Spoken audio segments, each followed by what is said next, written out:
السلام علیکم بیننده های ارجمند. برنامه نوبتی در صحبتی صاحب دلان منظوری شماست و این نوبت در مهمانی ما استاد گرانقدر ما حاجی حسین موسی زاده رئیس شورای علمای دینی ولایت سوخت مهمان برنامه ما هستم. استاد شما را به برنامه خوش آمدید میگویم. بیننده های ارجمند، چون در برنامه قبلی در برنامه نخستین که با حضور استاد برگزار شده بود ما اشاره کرده بودیم که من بعد نیز این گونه صحبت های آفتابی باز هم دوام میکنه، چون به خاطر آنه که اطراف مسئله هایی که وابسته به حیات انسان است، وابسته به آنی که ما اطراف آن از آن بهره میگیریم و زندگی خود را براه میمانیم، گفتنی ها زیاد است و بنابر همین این نوبت ما تصمیم گرفتیم سری موضوع صحبتی داشته باشیم که این موضوع در زندگی همیشگی ما همه روز به کار میگیریم. این موضوع صبر است. همیشگی وقتی انسان با مشکلی روبرو می شود یا با حالت روبرو می شود که از آن به تنگ می آید، همیشگی نفرانی کار دیده، کار آزموده، نفرانی با تجربه به نفری دیگر می گویند که صبر کنید. و در گذشتگان ما سری موضوع صبر خیلی زیاد سخنهای پند و حکمت گفتند و این نوبت ما میخواهیم این موضوع رو با استاد مطرح کرده باشیم که در این مورد تعلیمات دین مبین اسلام مخصوصا قرآن کریم چی گفته است و خود اولین سوالی من استاد در مورد آن که میخواستم صبر رو، خود کلمه صبر رو شرح میدادید و صبر از نگاه شما این چی است؟ مرحمت. محترم تماشابینان عزیز، اولا السلام علیکم. الهام جان عزیز، البته صبر کلمه عربی است. ان الله مع الصابرین. خدا میگوید که من همراه صابران هستم. در تاریخ صبر ایوب علیه السلام شهرت دارد که حضرت ایوب پیغمبر صبر کردند و به مقصد رسیدند. یعنی این حیات پستی و بلندی ها دارد، حالت های غضب هست، حالتی می شود که انسان از حدودی عقلانیت هم قریب که می براید. در همان حالت ها، در حالت های مصیبت خدا نگه دارد، در حالت های وزنی، در حالت های بیماری، در همه حالت باید بنده صبر کند. یعنی کلمه صبر این تحمل پذیری است. باید انسان پربرداشت باشد، طاقت کند. مثلا یک معنای صبر این خودداری است. خودداری میکند که وقتی که خودداری میکند قلبش آرام میشود. مثلا در قرآن عظیم الشان خدای تبارک و تعالی 90 مراتب کلمه صبر را تکرار کرده است. هم صبر است و مثلا صابر، صابرین، اصبروا، صبر کنید، شما همراه صابران باشید، سراسیمه نشوید، تحمل پذیر باشید. یعنی این کلمه صبر را برای چی اینقدر تکرار کرده است؟ این یعنی یکی از بهترین صفت انسان صبر است. وقتی که انسان صبر می کند و به همه مقصدها نائل می شود. این تصبیرو خیر لکم. خدای تبارک و تعالی در سوره نساء آیه 25 میگوید که در همه حالت شما اگر صبر کنید به شما منفعت می آید. وقتی که انسان قهر و غضبش می آید باید صبر کند، استغفر الله گوید، خودداری کند. وقتی که می خواهد به کسی ضرر رساند، این وسوسه شیطان است. می خواهد که به یک انسان بدی کند، همان وقت من باید گوید که استغفر الله، بیا همین کار نکنم، صبر کنم. کنی چی می شود گفته؟ به خود باید یک مقصد گذارد، به خود یک هدف گذارد که همین صبر انشاءالله مرا به مقصد می رساند. وقتی که انسان سراسیمه می شود، به غضب کار می کند، البته روز پشیمان می شود، ساعت پشیمان می شود.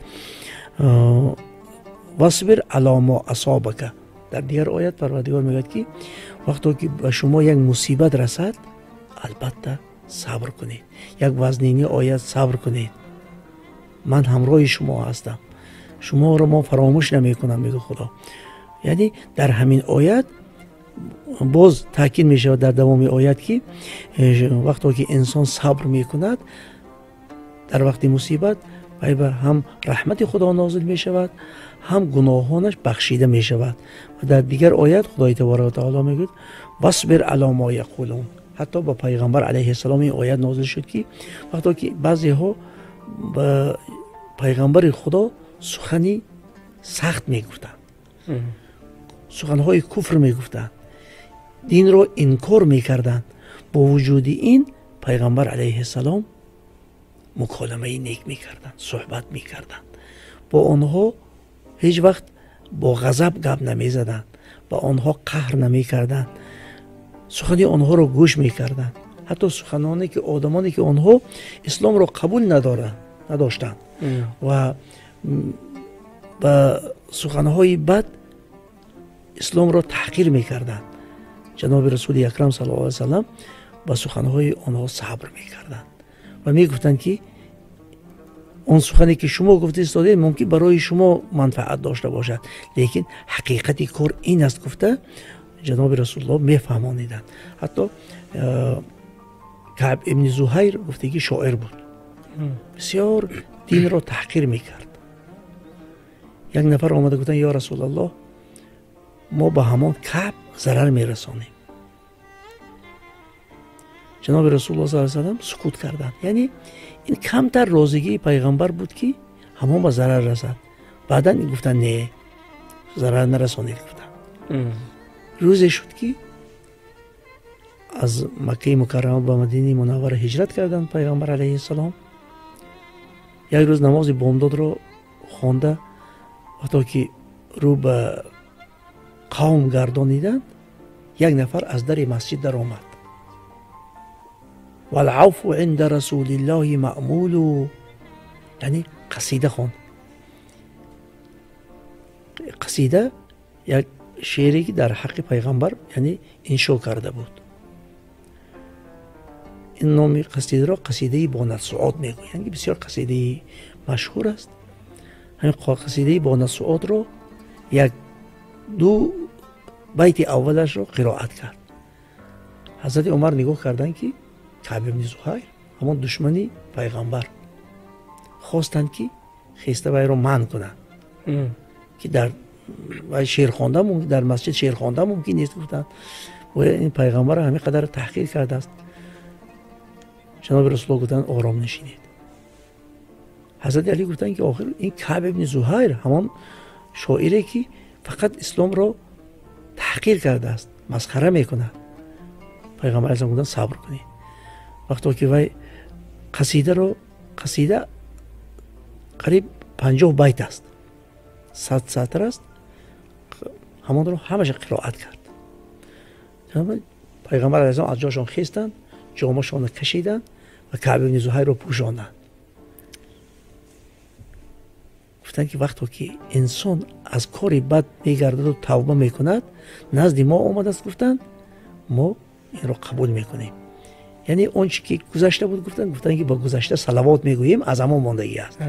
یعنی با گذشته ما سخن نیک میگوییم، صلوات میگوییم، رحمت میگوییم، تشکر میگوییم. اون چی گذشت امروزش ما میبینیم. گفت پیغمبر علیه السلام همین خلق نیک داشتند، صبر کردن، با صبر و تحمل و پیغمبری رسیدن. یعنی هر یک انسان در خانواده باید صبر کند.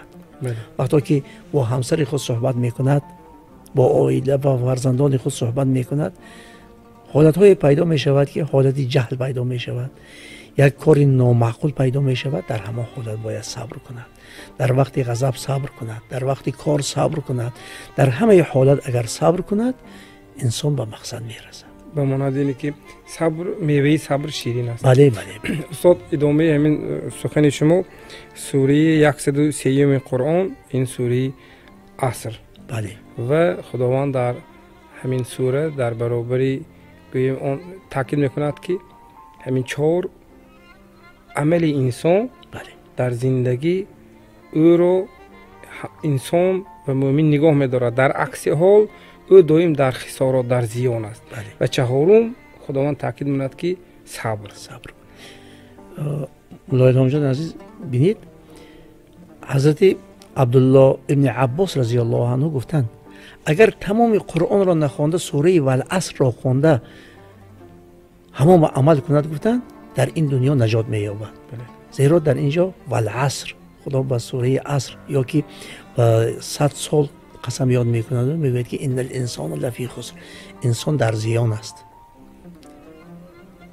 همه انسان ها در زیان هستند؟ نه، ان الانسان لفی خسر الا الذين آمنوا و عملوا الصالحات.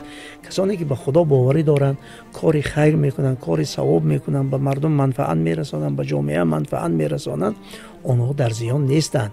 بله. و تواصوا بالحق، و اون کسانی که بین یکدیگر صحبت میکنند، یکدیگر را نصیحت میکنند، یکدیگر را هدایت میکنند، راه راست نشان میدهند، از راه بد، از ضلالت، از گمراهی، از اختلافات باز میدارند، آنها در زیان نیستند. و تواصوا بالصبر، و کسانی که به صبر یکدیگر را دعوت میکنند. مثلا وقتی که مصیبت میشود، ما برای چی خانه اهل مصیبت میرویم؟ برای اظهار تعزیه که همانها صبر کنند، داد و فریاد نکنند.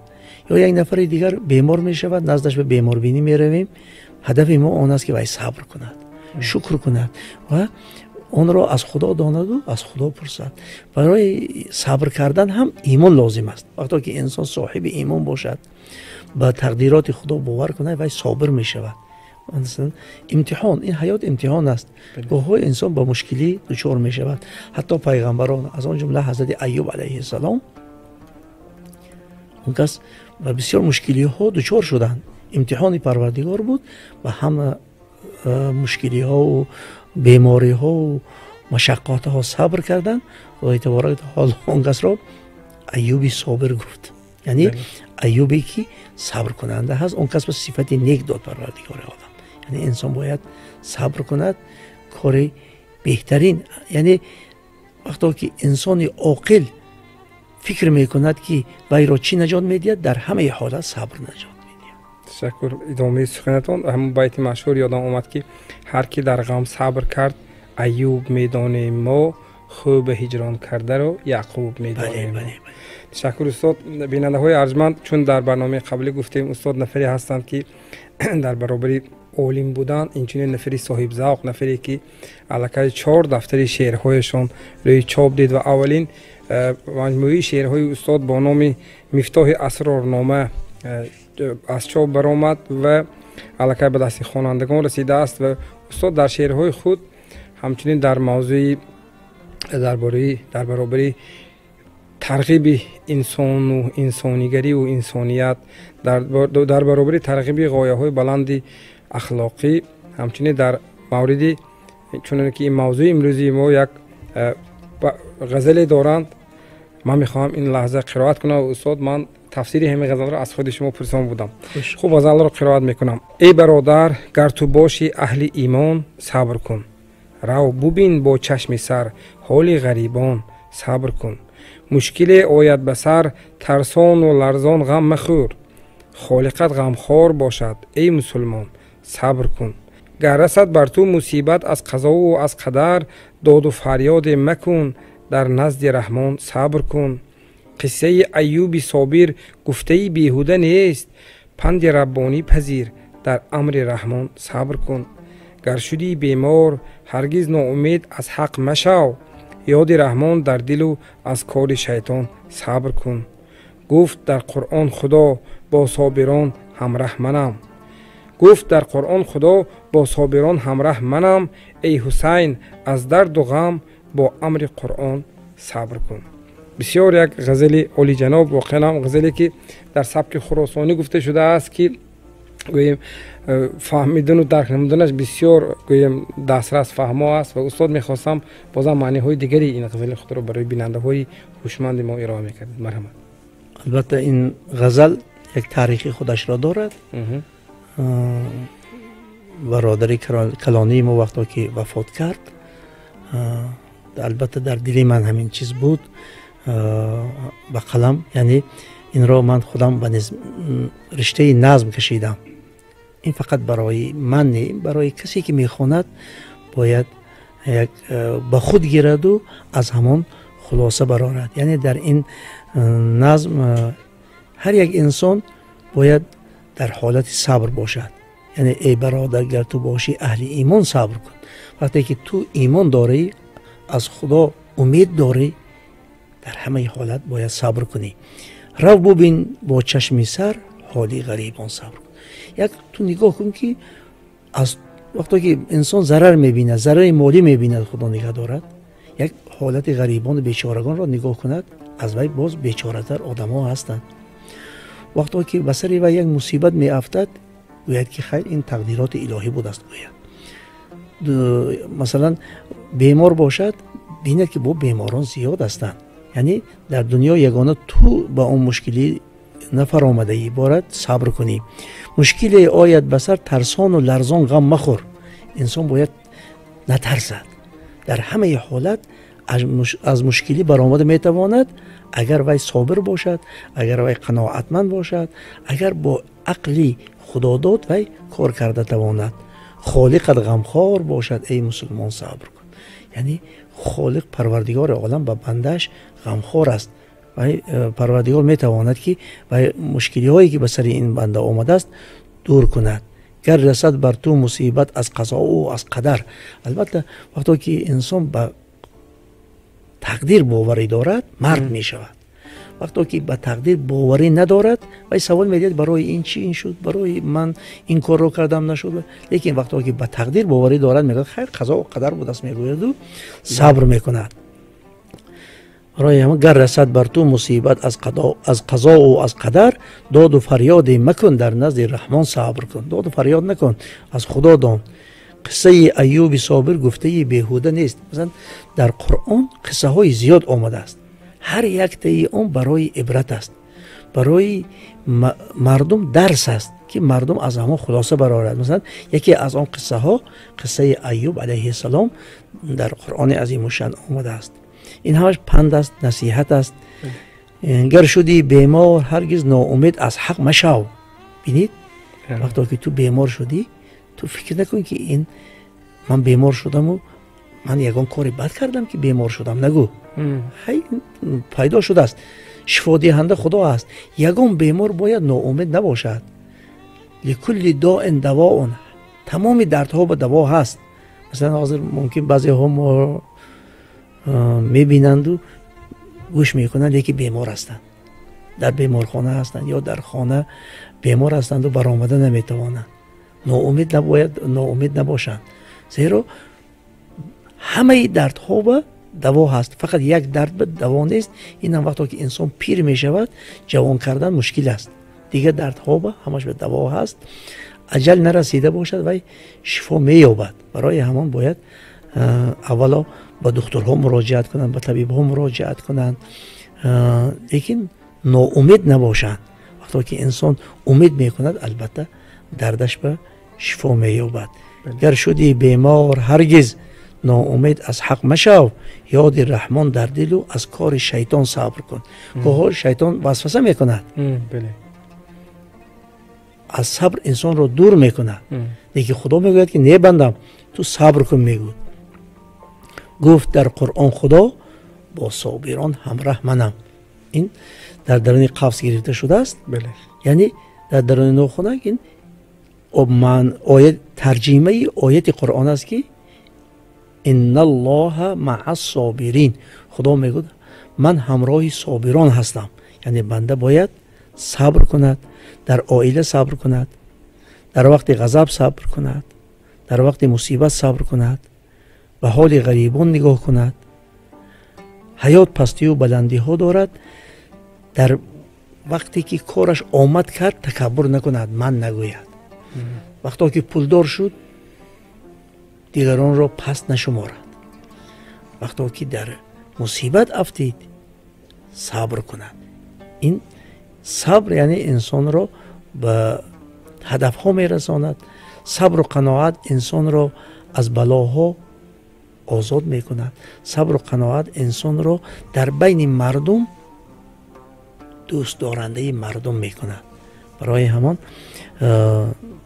باید ما صابر باشیم، دیگران را به صبر دعوت کنیم. وقتی که انسان صبر می کند البته گفتی خدا رازگی پروردگار را می یابد. تشکر استاد. حاضر گفتید و یادم همون بایتی مشهوری رو که آمد میگه یک بایتی آخرش خاطرم به هست میگه در بهزی خودی منگر غصه مخور در کمزی خودی بینگر آباد بیزی. بله همین چیزی که اگر نفری از تو برتریت داشته باشد هرگز غمی وی را خورده و غصه مخور. تو از خودت پایانتر نگاه کن که گوییم از تو کمتر ها نیز هستند. اونو و میبینی هم شکر میکنی هم صبر میکنی. تشکر استاد. واقعا هم لیکن زندگی امروزه به گاه ما در حوادث روزگار مشاهده میکنیم که با وجودی مثلا اینقدر خودی گوییم تعلیمات دینی مبین اسلام با وجود این در گذشتگان ما در شعرهای خود اینقدر در مورد صبر کردن، صبر و شکیبایی اینقدر بسیار گفتن، بازم در زندگی در خصلت هر روزی آدم گاه میبینیم که مثلا چنین خصلت های جای دارد. به هر صورت صبر کردن به اندیشه شما از کجا باید تربیت داده شود انسان به استاد؟ صبر این خود از خود در خون انسان هست. غضب هم در خون انسان هست. انسان میتواند که غضب را با صبر نگه دارد. میتواند که برعکس شیطان وسوسه کند و غالب آید و غضبش صبر وی را نیست کند. یعنی در خون انسان هست، لیکن تاکید هم ضرور است. یکدیگر را به صبر دعوت کردن هم ضرور است. وقتی که انسان در حالت غضب یا در حالت وزنینی، در حالت ناامیدی می شود، یک کس گوید که برادر صبر کنید، کم در صبر کنید. یا وقتی جنجال عائلوی جدا شده ایستاده‌اند، برادر صبر کن، این کار زیبنده نیست گوید. همه عائله میبینید که آباد شده است، همه حالت ویران شدن عائله از بین رفته است. وقتی که انسان صبر کن میگوید، استغفرالله گو میگوید، این کاری تو کرده ایستادگی کاری بنده مومن نه، بنده مومن باید صبر کند گوید، البته تاثیرش میشود. یعنی نفری دیگر باید در صورت یک نفری دیگر در حالت بی صبر بودن، نفری دیگر باید تلقین کند، تحریک دهد، بی‌طرف نباشد. بله. تشکر زیاد استاد، تشکر. واقعا چون بیننده های ارجمند این تنها با یک غزل استاد اکتفا نکردن، زیرا در 4 دفتری استاد، 4 کتابی که تا امروز چاپ شد به دست خواننده ها رسید، موضوع صبر همیشگی در غزل های استاد، در شعرهای استاد جای دارد. چون استاد نفری هستند که خود همیشگی نفری با تمکین و همیشه از صحبت های شما دائمی بهره ور هستیم و از همیشگی احساس میکنیم که استاد همین آیینی بسیار بلندی انسانی را در مورد اول اندیشه، بعد گفتار، اول صبر، بعد سخن، همیشگی این چیز را پیش‌روی زندگی خود قرار دادند. و واقعا هم باری دیگر تشکر. و در فرجام برنامه من میخواستم از شما برداشتی از حاصل این برنامه میخواستم چند اندیشه خود را وابسته به حاصل برنامه امروز برای بیننده ها ارائه کرده باشید. مرحبا. هدف ما هم به مردم یک اخلاق نیکو را رساندن. هر کس باید از همین صحبت برداشت کند برای خودش که من در کدام حالت صبر نکردم، باید در همان حالت صبر میکردم و امروز باید من صبر کنم. وقتی که یک کار را میکند، یک فعل را به جا می آورد، باید فکر کند. البته صبر بهترین اخلاق انسان است. صبر، شکر، تحمل این انسان را از مشکلی ها خلاص میگرداند، نجات میدهد. و دایم دعا میکنند مردم هم که وقتی که میدراید به یک خاندان بگویند صاحب این مقام را یارب، صبر ایوب عمر نوحش ده. بهترین این البته دعا است. من دعا میکنم که تمنا میکنم که مردم ما با صبر و با تحمل هستند، از غضب خودداری کنند، در وقتی مشکلی ها صبر کنند. اولا دعا میکنیم که پروردگار هیچ کس را به مشکلی، به مصیبت، به غضب دچار نکند. اگر چنین حالت ها پیدا شود، صبر ایوب عطا فرماید. تشکر زیاد استاد برای اشتراکتان در این برنامه و واقعا شرح بسیار واضح این موضوع. در انجام برنامه تنها همین رو گفتنی هستم که واقعا هم چون استاد گفتن هر یک نفر از این برنامه وابسته به ظرفیت خودش بهره میگیرد، بهره های معنوی، به خاطر آنه که خود سازمان دادن این برنامه نیست، پیش از همه هدف آن را دارد که توانیم از این نکته ها را از زبان خودی صاحب دلان، آنهایی که با خود تجربه بای زندگی دارند، آنهایی که معرفتی گوییم بلند دارند و آنهایی که این نکته را برای دیگران خوب و با معنا گفته میتوانند بهره ور شده باشیم. با امید آنه که هر یکی ما در زندگی با صبر و با تمکین باشیم، توانیم که انا همین خصلت نیک انسانی را برای دیگران، برای اطرافیان، برای فرزندان، برای پیوندان تقدیم کرده باشیم. برنامه امروزی در صحبت صاحب دلان را حسنی انجام میبخشیم. خیر، خانه آباد و سربلند و پیروز باشید.